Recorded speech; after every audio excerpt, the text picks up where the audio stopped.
এখানে যে লাশ পড়ে রয়েছে সিআইডিটা জানাইতে হইব। স্যার এখানে দিয়ে একটা লাশ পড়ে রয়েছে। অভিজিৎ, দয়াকে ফোন করো, এক্ষুনি অ্যাকশনে যেতে হবে। জি স্যার, দিতে এসছি। স্যার আমি রেডি। আচ্ছা চলো। দয়া, অভিজিৎ দেখো তো। জি স্যার।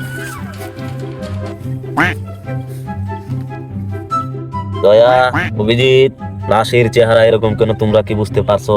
স্যার, অভিজিৎ না বুঝলেও কিন্তু আমি বুঝে আছি। কি বুঝছো? স্যার, আমার খুব ধারণা এই লাশে প্রতিদিন রাইট হ্যান্ডের মাথা। দয়া, তুমি কেমনে বুঝলা?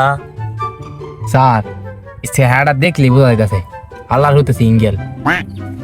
দয়া, তোমার কি ধারণা? ঠিক স্যার, এরকমই হইব।